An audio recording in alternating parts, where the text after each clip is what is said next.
Estas listas son de verdad programas ejecutables, no libres, disfrazados como código fuente. Es decir, que la lista de números representa el código ejecutable, cuyo código fuente real no está disponible, entonces no es libre. Pero también en muchos casos llevan licencias explícitas no libres. Entonces, hoy en día no se puede decir que Linux sea libre. La mayoría es libre, pero unas partes no. ¿Cómo sucedió esto? En algún momento Torvalds decidió introducir estos programas no libres, por la comodidad, evidentemente. Y para él la decisión fue fácil, porque no valoraba la libertad, nunca valoró la libertad en el uso de un programa como tal. Comenzó el desarrollo del kernel Linux en 91 como un programa privativo. Luego en 92 lo libertó, pero no por acuerdo con el movimiento software libre, sino por motivos propios. Y más tarde introdujo programas privativos por sus motivos propios. Demuestra que cuando nuestra libertad depende de alguien que no la valore, es precaria. Se puede perder por su decisión según motivos propios que no tienen nada que ver con nuestra libertad, ni con su libertad. ¿Por qué deseaba poner estos programas? Son programas de firmware, no ejecutan en el procesador central sino en periféricos. Y estos periféricos no se saben usar en el mundo libre. Es el hecho. Es un hecho decepcionante, pero es el hecho. Hay dos reacciones posibles ante ese hecho. Una es disfrazarlo o esconderlo. Es la reacción de Torvalds, poniendo programas privativos en su programa libre para que estos periféricos funcionen, pero fuera del mundo libre. Si instalas su versión de Linux y usas estos programas, sales del mundo libre. Nuestra reacción es reconocer el hecho. El hecho es que esos periféricos no se pueden usar en el mundo libre. Entonces, no se debe distribuir programas privativos para usarlos. Entonces, hacemos nuestro Linux modificado, que llamamos Linux libre. Hasta en inglés usamos la palabra española o francesa libre para enfatizar que se trata de respetar la libertad. Es poco trabajo porque han escrito un script para reconocer las listas y borrarlas. Entonces, cada vez que Torvalds publica una versión nueva de Linux, usamos el script para publicar nueva versión de Linux libre. Es poco trabajo y proporciona un kernel libre. Lo que no hace es corregir el problema de base, que esos periféricos no funcionan en el mundo libre. ¿Por qué no funcionan? Porque su modo de empleo es secreto. Para hacerlos funcionar hace falta un trabajo difícil de ingeniería inversa para descubrir su modo de empleo. Luego alguien podría fácilmente escribir un programa libre para manejarlos. Esta ingeniería inversa es una contribución muy importante que hace falta. Si quieres contribuir mucho técnicamente al movimiento software libre hasta ingeniería inversa. Hay una lista de periféricos importantes en fsf.org. Pero mientras tanto, si quieres ser libre, tienes que no usar esos periféricos. Es la única manera. Y puede ser algo incómoda, pero la libertad a veces exige un sacrificio, como en la historia de tu país y de mi país. La libertad a veces exige un sacrificio, y quien no quiera hacer ningún sacrificio por la libertad no valora la libertad. Para él la libertad tiene valor cero.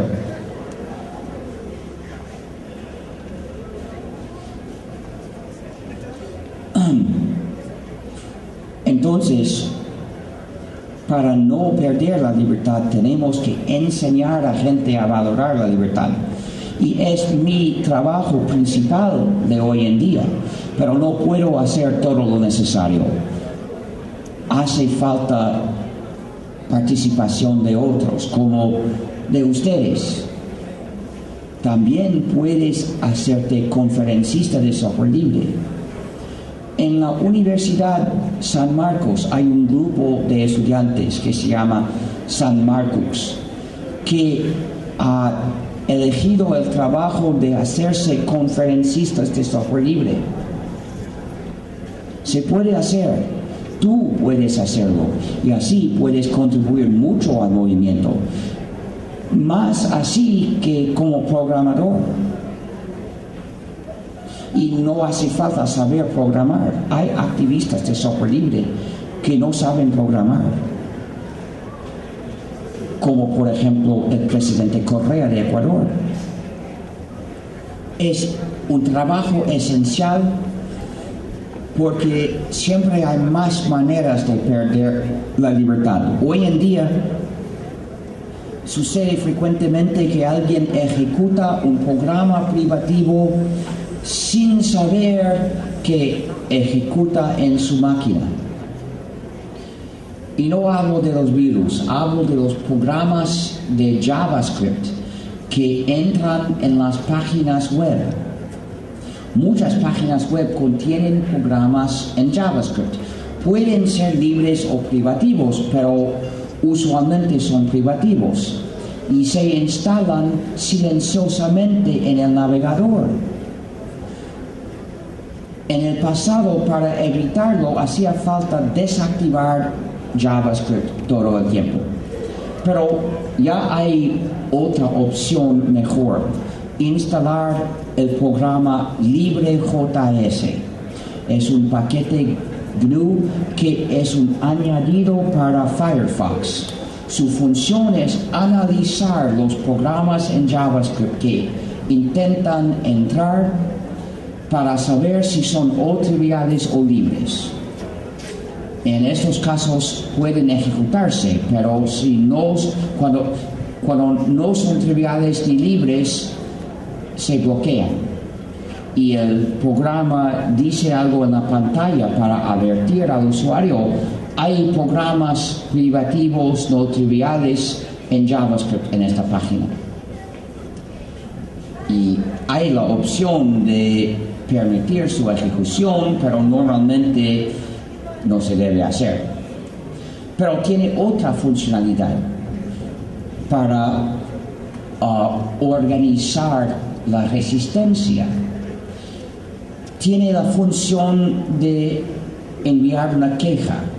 Busca heurísticamente en las páginas del sitio cómo enviar una queja, a qué dirección o por qué formulario, y así ofrece quejarte.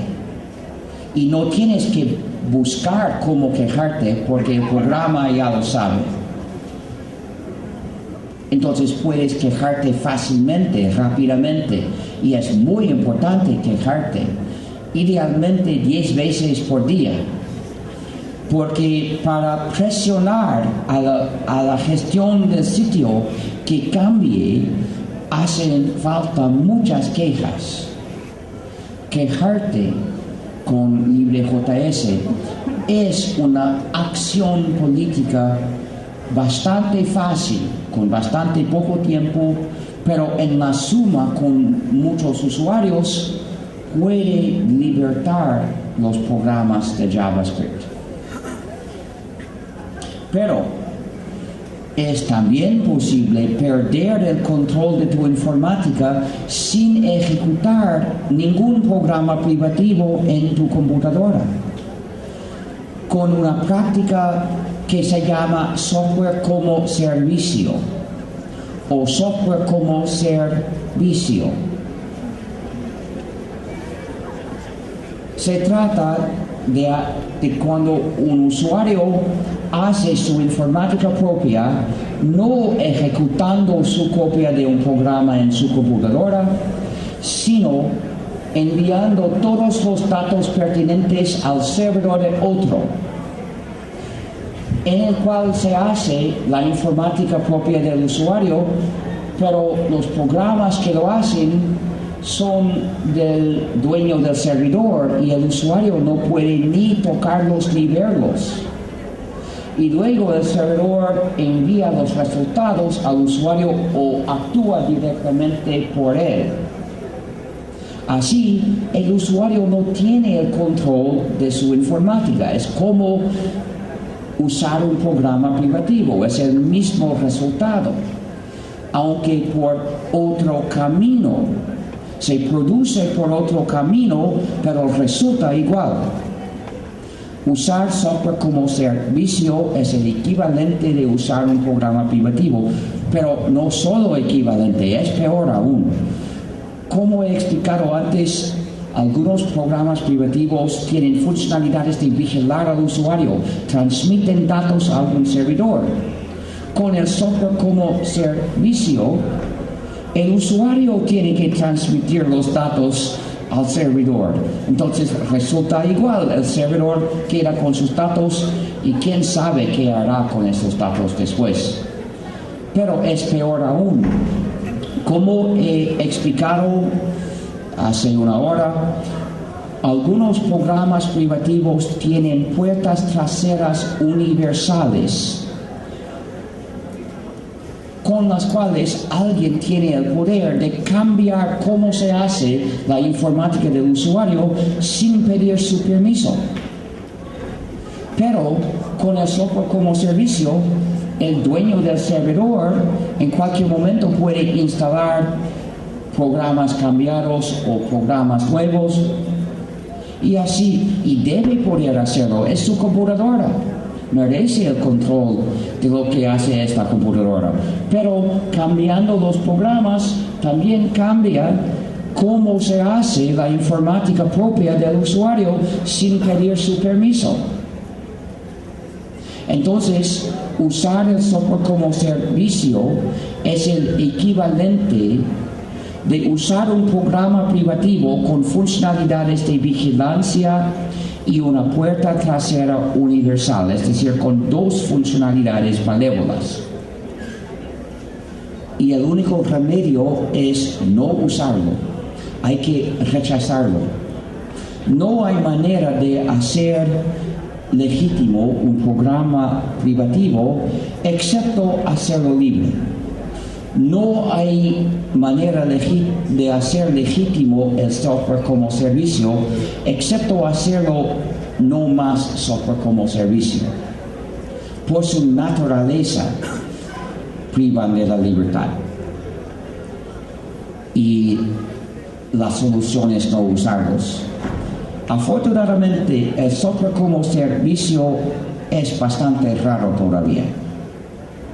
Si consideramos los sitios web del mundo, la gran mayoría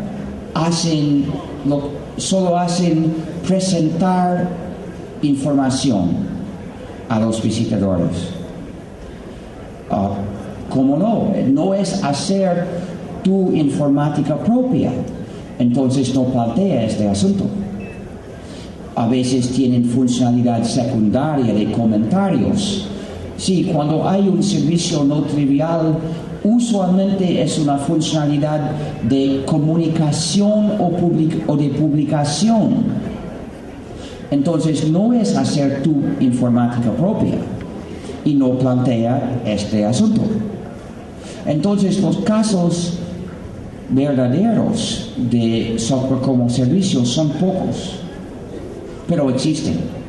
El caso paradigmático es un servicio de traducción, porque el usuario le envía un texto pidiendo traducirlo a ese idioma. Luego el servidor hace esta informática, que es la informática propia de este usuario, y luego le envía el resultado. Es puro software como servicio y hay que no usarlo. Último punto, el software libre y la educación. Todas las escuelas de todos los niveles, desde el jardín de niños a la universidad, y todas las actividades educativas como para la inclusión digital, deben enseñar únicamente software libre. Únicamente. ¿Por qué? No solo para beneficios secundarios como economías. Sí, son deseables, pero son secundarios. No se trata meramente de cómo hacer la educación algo mejor, sino de hacer la buena educación y no la mala. ¿Por qué ofrecen algunos desarrolladores del privativo copias gratuitas de los programas no libres a las escuelas? Porque quieren aprovecharse de las escuelas como instrumentos para imponer una dependencia a su producto a la sociedad entera. Entregan copias gratuitas a la escuela para que la escuela enseñe su uso a los alumnos, que se vuelven dependientes y luego se gradúan dependientes y luego no reciben ofertas de copias gratuitas. Oh no. Y algunos trabajan para empresas. Las empresas no reciben ofertas de copias gratuitas. Oh no. Porque el propósito es que si la escuela dirige a sus estudiantes camino a la dependencia permanente, puedan tirar consigo el resto de la sociedad, como estas empresas. Es como ofrecer a la escuela ampollas gratuitas de drogas adictivas para inyectar a los alumnos para hacerlos dependientes. La primera dosis es gratis. ¿Por qué? La escuela rechazaría la droga adictiva y debe rechazar el software privativo porque tiene una misión social de educar a buenos ciudadanos de una sociedad capaz, fuerte, independiente, solidaria y libre. En la informática, es decir, graduar a usuarios habilitados al software libre. Pero enseñar el uso de un programa privativo es implantar dependencia y va en contra de la misión social de la escuela. No se debe. Pero hay otra razón más profunda para la educación de los mejores programadores. Algunos son programadores natos. A la edad de 10 a 13 años, usualmente comienzan a ser fascinados por la informática y si usan un programa quieren saber cómo lo hacen. Pero cuando lo preguntan al profesor cómo lo hace, si es privativo, solo puede contestarles: no podemos saberlo, es un secreto. Y así la educación no puede comenzar. Cualquier programa incorpora conocimientos. De ser privativo, son conocimientos delegados a los estudiantes. El programa privativo es el enemigo del espíritu de la educación. Por lo tanto, no debe ser tolerado en una escuela. Pero si es libre, el profesor puede explicarles cuanto sepa, luego darles copias del código fuente a cada uno, diciéndole: léelo y comprenderás todo. Y lo leerán porque anhelan comprender todo. Y puede decirles: si encuentras algún punto que no comprendas solo, muéstramelo y podremos comprenderlo juntos. Y así, el programador nato tiene la posibilidad de aprender una lección muy importante. Este código no es claro, no se debe escribir así.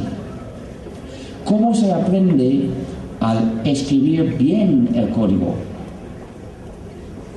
Un programador nato tiene mucha capacidad para escribir código correcto, pero escribirlo bien es otra cosa. ¿Cómo se aprende a escribir bien el código? Con leer mucho código y escribir mucho código.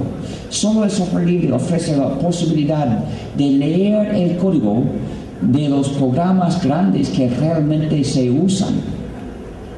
Luego hace falta escribir mucho código, es decir, escribir código de programas grandes. Pero antes de ser capaz de escribir bien un programa grande desde cero, hay que comenzar a escribir código de programas grandes por pequeñas etapas. Hay que escribir pequeños cambios en los programas grandes. Solo el software libre ofrece esta posibilidad de escribir cambios en los programas grandes que realmente se usan.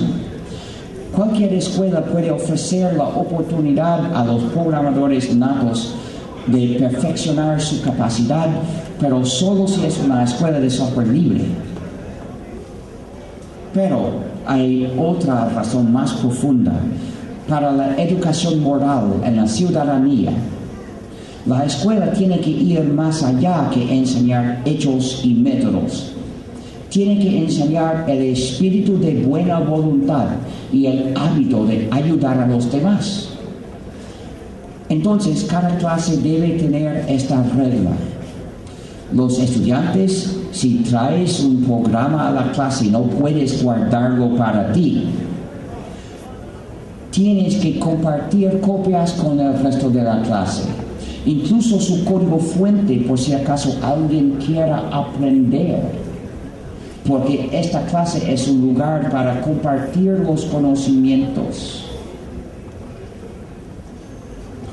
Entonces no se permite traer un programa privativo a esta clase. Para dar el buen ejemplo, la escuela tiene que seguir su propia regla. Tiene que traer únicamente software libre a la clase y compartir copias con todos en la clase. Si tienes una relación con una escuela, que sea esta universidad u otra escuela, es tu deber militar por la migración de la escuela al software libre. Si eres estudiante o profesor o empleado o padre, es tu responsabilidad. Y para hacerlo bien hay que plantear frecuentemente el asunto en términos éticos ante las otras, los otros de las comunidades relacionadas con la escuela, para concientizarlos y buscar aliados. Y demostrar la voluntad de hacer sacrificios personales es muy importante, porque esta voluntad comanda respeto moral. Si pides en la primera sesión de una clase, por favor,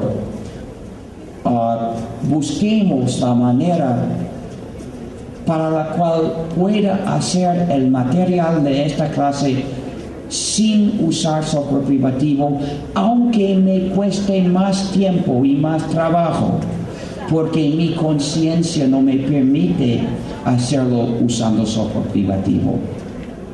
Es difícil para un educador denegar esa petición, porque es la petición de aprender más.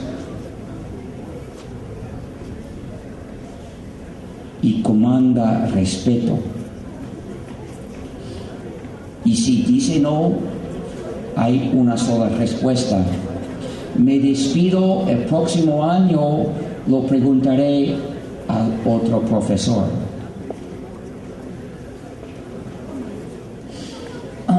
Para más información, véase el sitio del Sistema New y del Movimiento Software Libre, gnu.org, es decir, gnu.org. Y hago esta gira por el Perú en nombre de la FSF-LA. Ya es tiempo de presentarles mi otra identidad.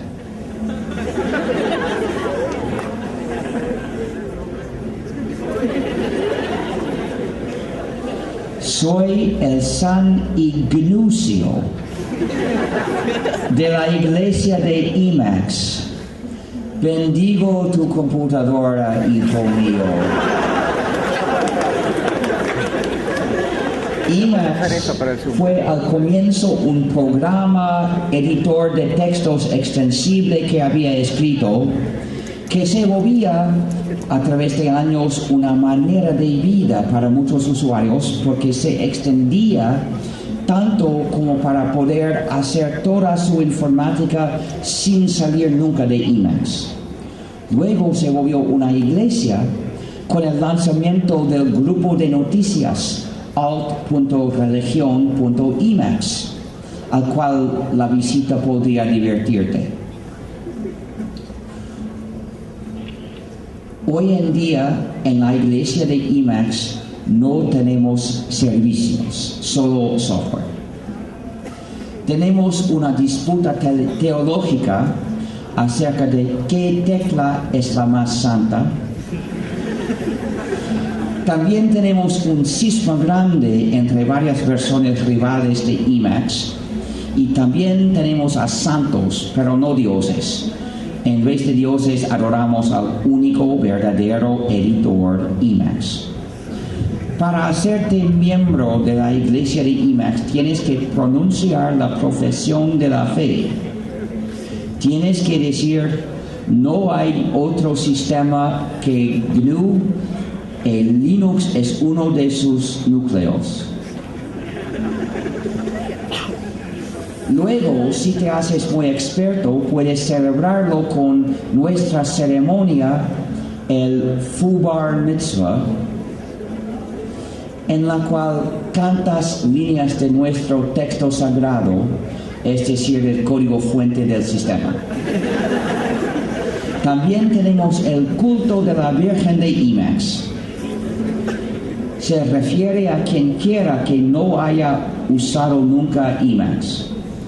Y según la iglesia de Emacs, ofrecerle la oportunidad de perder su virginidad de Emacs es un acto bendito. Hay también el peregrinaje de Emacs.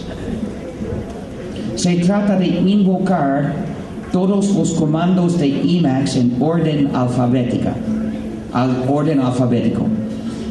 Según un secto tibetano, es suficiente invocarlos automáticamente bajo el control de un script, pero según la iglesia principal, para ganar mérito espiritual tienes que teclearlas a la mano. Nuestra iglesia tiene ventajas comparada a otras iglesias que no voy a mencionar. Por ejemplo, el ser santo en la iglesia de Emacs no exige el celibato.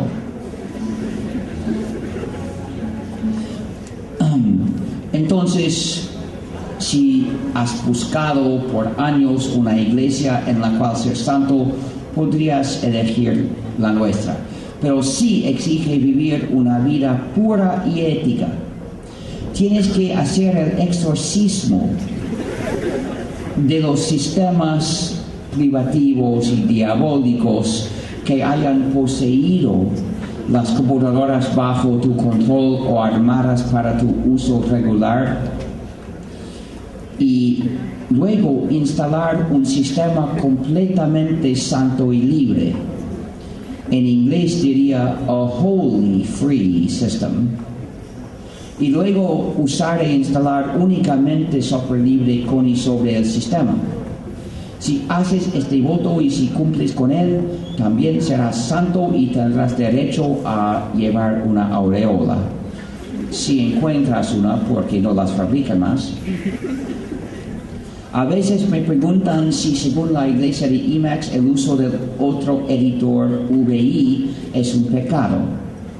Es verdad que VI es el editor de la bestia, pero usar una implementación libre de VI no es un pecado, sino una penitencia. Y mi aureola no es, como algunos dicen, un viejo disco duro de computadora. Es mi aureola, pero fue un disco duro en una existencia anterior. Muchas gracias.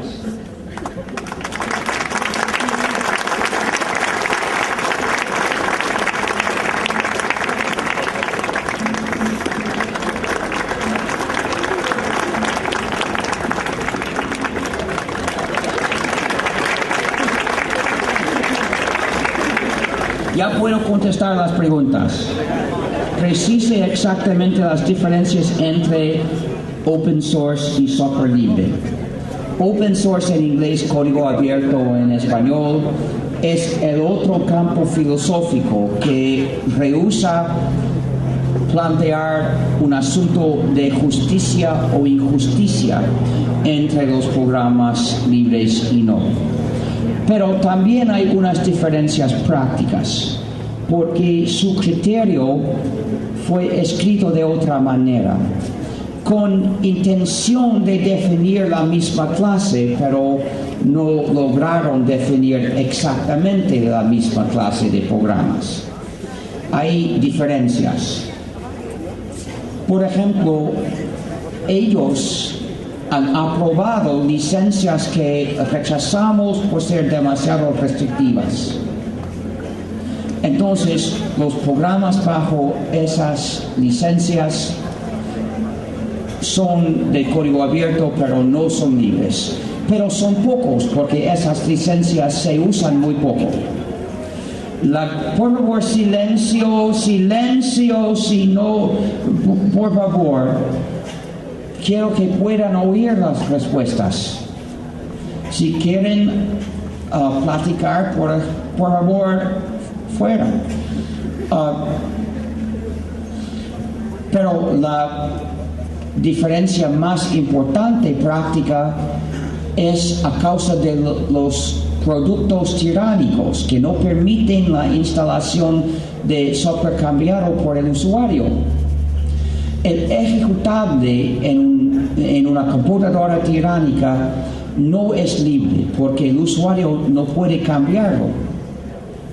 Pero los de código abierto no se interesan, no formulan su criterio en términos de libertad y solo en términos de código fuente. Entonces ellos miran el código fuente de este programa y dicen, es código abierto.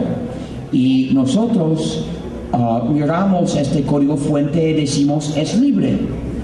Pero ellos no se interesan de la libertad del ejecutable, nosotros sí. Entonces hay muchos productos Android que vienen, muchos productos tiránicos que vienen con copias del kernel Linux, con software, con código fuente libre, pero el ejecutable es privativo. ¿En qué lenguaje de programación se basa el sistema operativo GNU con Linux? En muchos. Porque para que un programa puede hacer parte de un sistema libre, hace falta que su lenguaje de programación tenga una plataforma, una implementación libre. Y hace falta que las librerías usadas también sean libres. Pero en muchos lenguajes de programación es posible. Usamos C, C++, Objective-C, Lisp, Scheme, Python, Java, Perl, PHP, Ruby, muchos. Porque ser libre no es un asunto técnico, sino ético, social y político. ¿Promovería una comunidad de software libre en esta universidad? Sí. Los que apoyan el software libre y quieren fomentar la migración de la enseñanza al software libre, es muy útil organizarse como para lograr cualquier cambio social. El software privativo está orientado a tener identificado a todo su usuario, a todo ser humano. Depende, porque varía entre casos. Muchos programas privativos contienen funcionalidades de vigilancia. No necesariamente identifican a los usuarios, pero a veces sí. Por ende, gobernarlo porque es quien decide quién tiene acceso a los recursos y quién no tiene acceso. En algunos casos sí, pero no en todos los casos. Es posible decir que es muy peligroso sin afirmar que sea un solo complot. ¿Podría el software libre ser reconocido a nivel mundial? Sí lo es. De hecho, UNESCO lo ha designado Patrimonio de la Humanidad, pero no asegura nuestra victoria. En sus inicios o alguna vez ha creado o ha sido partícipe de un software privativo. Sí, pero sin realmente comprender ese hecho. En MIT, como a 79 a 83, participaba en el desarrollo de un nuevo sistema operativo que MIT hizo privativo. Y después dimití de MIT y lancé el movimiento software libre. ¿Gana dinero haciendo conferencias? Yo sí. No me pagan todas las conferencias, más o menos la mitad. ¿Quién o cómo es auspiciado para hacer estas conferencias? Las instituciones que me invitan tienen que pagar los costes, por lo menos. Pero ya estando en el Perú, no hay mucho coste para venir aquí. Casi no hay coste.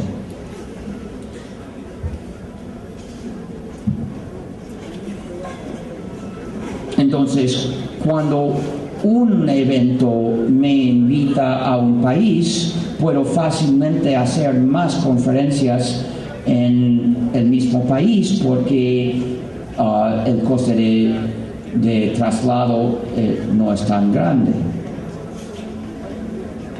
¿Cree usted que el desarrollo del software privativo contribuye al desarrollo en la tecnología? No de manera a mejorar el mundo.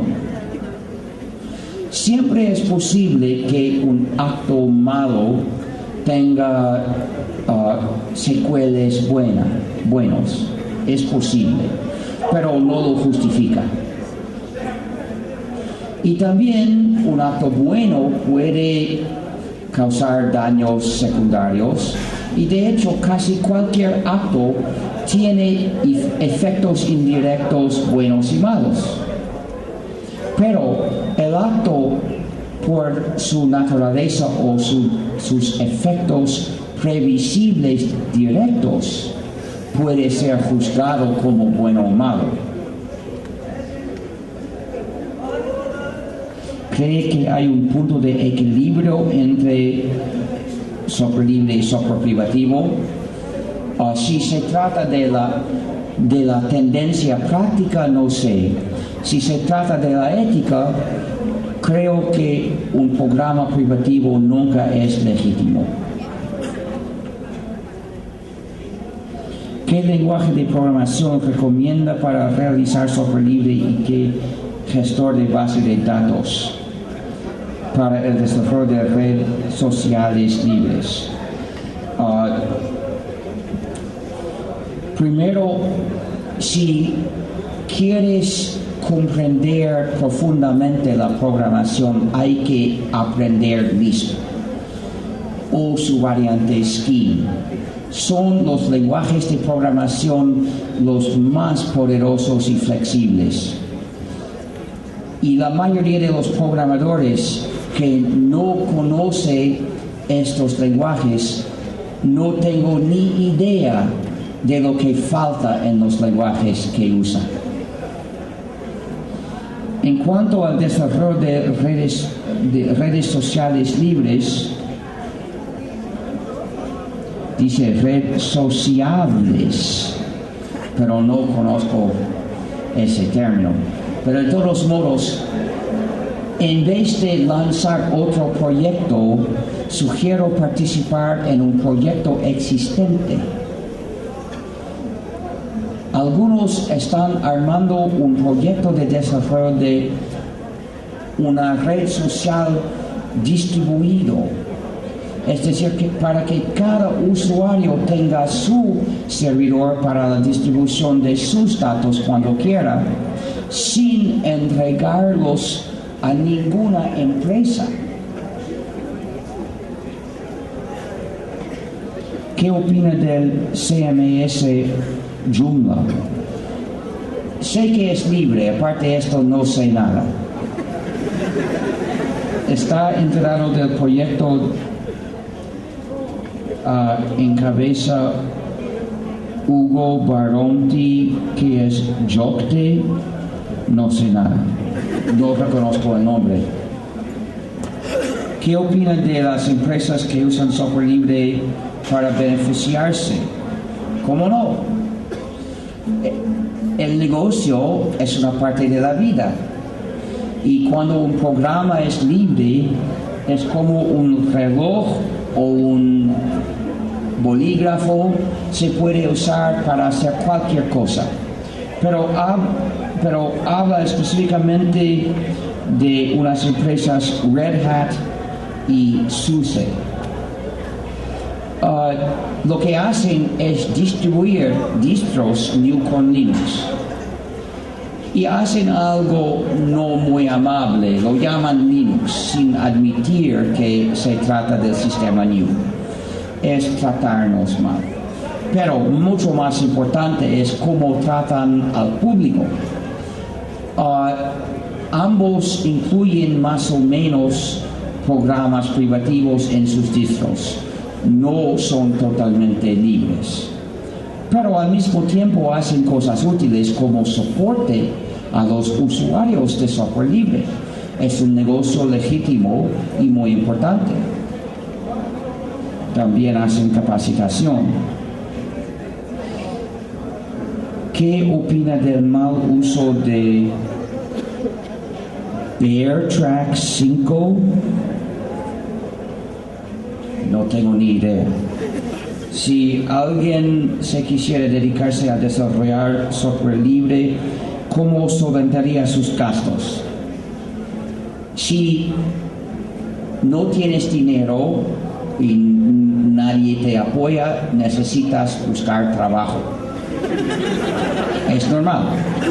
Y hay muchos trabajos éticos en el mundo.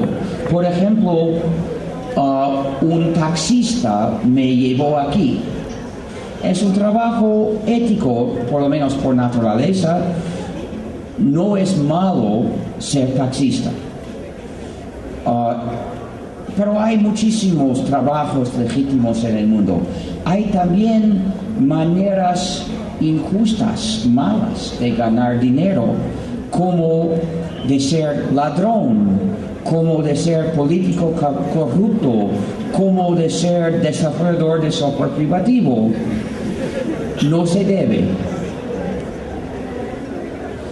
Con el trabajo que encuentras puede ser en la informática. Hay mucho trabajo pagado legítimo en la informática. Hay administración de sistemas, no es malo. Para que la actividad sea buena, hace falta que el software sea libre, pero puede hacerse así. Hay también desarrollo de sitios web que puede hacerse muy fácilmente, respetando la libertad de todos y con software libre. Cualquier sitio web podría funcionar así. Y también hay desarrollo de soluciones informáticas. La gran mayoría del trabajo pagado en la programación no es desarrollo de productos, sino desarrollo de soluciones. Y este trabajo puede ser legítimo. Todo depende de la manera de hacerse. Es posible desarrollar la solución deseada en un sistema libre y entregar la solución misma al cliente como software libre. Todavía tendrá que pagar, porque nadie querrá escribir esta solución como voluntario. No nos interesamos de escribir soluciones específicas. Hay muchos voluntarios desarrolladores de software libre, pero si una empresa les pide escribir una solución para la empresa, dicen, sería capaz de hacerlo, pero no me intereso de no ser que me pague. Así funciona una gran parte del negocio de software libre, porque no hay oposición entre software libre y el negocio. No se trata del software gratuito. No tiene que ser gratuito. Pero al encontrar algún trabajo ético, tendrás tiempo libre. Y en tu tiempo libre puedes también contribuir al software libre como voluntario. No es un mundo ideal. En el mundo ideal encontrarías trabajo si eres buen programador, naturalmente. Encontrarías trabajo de desarrollar un programa libre general para el mundo. Pero el mundo no es ideal, pero ofrece la posibilidad de ganar dinero éticamente y también de desarrollar software libre general, aunque quizás no con tiempo completo.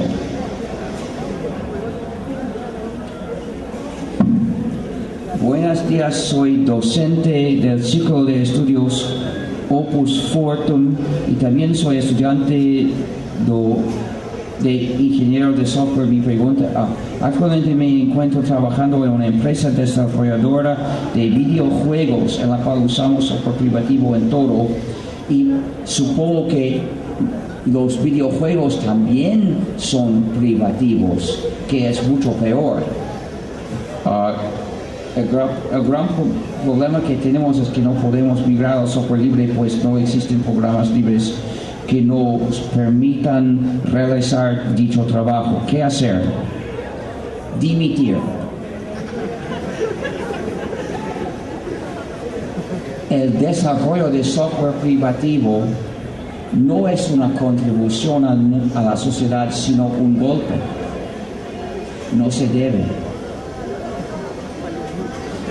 Nuestra eterna gratitud y fuerte las palmas, el reconocimiento para el doctor Richard Stallman. que nos ha acompañado en esta mañana. Fuerte esa palma, por favor. Fuerte. Y nuestra gratitud al doctor Richard Stallman. En estos instantes vamos a hacerle entrega del reconocimiento por su presencia en esta mañana. Cada uno de ustedes, fortalecidos con la información que hemos recibido del doctor Richard Stallman sobre software libre en la ética y en la práctica. El reconocimiento a cargo del doctor Segundo Castinaldo Vargas Tarrillo, presidente de la comisión organizadora de la universidad. Distinguidos miembros de la comisión organizadora, señor Richard Stallman, distinguidos colegas profesores, distinguidas autoridades de la universidad. Simplemente expresarle a todos aquellos que hicieron posible la presencia del señor Richard Matthews acá, en esta disertación, en donde él ha podido exponer sus ideas, básicamente, de las que yo rescato fundamentalmente el problema de la relación de las nuevas TICs y el problema ético y la libertad. Es un problema fundamental que llama mucho a la reflexión, sobre todo en esta comunidad académica y universitaria, que a veces, como él dice, básicamente los Facebook lo utilizamos y lo usamos básicamente no para decir la verdad, sino a veces para deformar la verdad. En ese sentido, tenemos un problema ético que tiene que ver con valores y principios, que debemos cultivarlo fundamentalmente, sobre todo en el ámbito de la universidad, de la educación superior universitaria. En ese sentido, yo debo agradecer y debo valorar lo que sobre ello nos ha dicho el señor Richard Matthews Stallman, que básicamente nos llama a una reflexión. Es igualito que el político, aunque a veces también ha actuado como político. El político tiene ideología, tiene doctrina. Nos ofrece incluso hacer puentes con techo. Todo nos ofrece, hasta que alcanza el poder. Y en el poder demuestra su carencia de valores, porque comienza a hacer todo lo contrario de lo que ofreció. Es decir, no hay valores. Vivimos un mundo en donde la crisis de valores no es rectifica. No es que no haya valores, valores hay. El tema es que fundamentalmente nos hemos apartado de ellos. Nos hemos apartado de los valores. Estos no están presentes en nuestro quehacer de la vida, en nuestra vida diaria. Nuestra vida diaria no está orientada ni por valores ni por principios, sino fundamentalmente lejos de ellos. Por eso es que al final, definitivamente una conferencia de software libre en la ética y en la práctica, es decir, la teoría y la práctica, teóricamente decimos una cosa y en la práctica hacemos otra. Definitivamente en ese sentido hay mucho que decir y mucho que hablar, pero fundamentalmente nosotros nos sentimos honrados porque la institución debe ser así, con la presencia del señor Richard Stallman y su conferencia, ya que nos ha permitido poner a flor de piel este tema fundamental, como es el tema de la ética, ¿no? Y la relación entre la teoría y la práctica. Muchos predicamos algo y en la práctica hacemos todo lo contrario. En ese sentido, nosotros básicamente lo saludamos. También ha tocado el tema de la libertad, que no lo debemos confundir con el problema del libertinaje, sino fundamentalmente la libertad está en relación con los demás. En la medida en que yo respeto al otro, el otro me respetará. En la medida en que yo permito al otro, el otro me permitirá. Esa es la libertad, una relación social humana entre todos los demás. Lógicamente que las nuevas tecnologías, las TICs, han traído una revolución en el mundo. Sin ello no sería posible la globalización, ni estaríamos hablando de ella en este mundo. La globalización en la década del 80 era un término que ni siquiera lo conocíamos, pero ahora está en todas partes y en todo el mundo. ¿Quién no habla de la globalización? La globalización, pues, lógicamente ha cortado los tiempos, las distancias, etc. Es decir, nos encontramos los unos y los otros viviendo en tiempo real, cualquiera que sea el lugar donde estemos y el tiempo.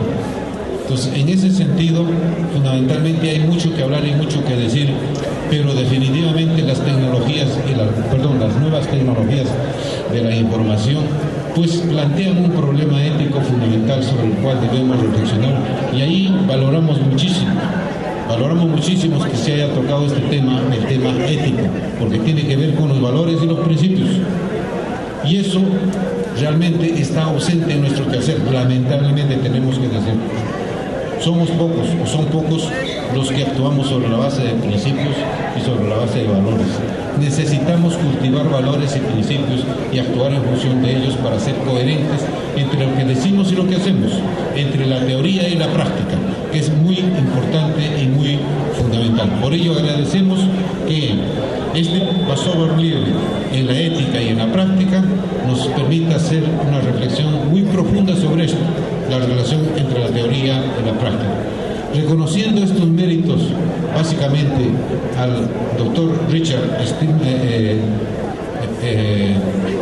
Matthews Stillman, hacemos a nombre de la universidad la entrega de este presente, en el cual testimoniamos nuestro agradecimiento por su participación en esta conferencia magistral, que espero sea del provecho de todos. Reciba usted de parte de la universidad este presente, en donde vamos a nuestro reconocimiento por su participación en esta conferencia.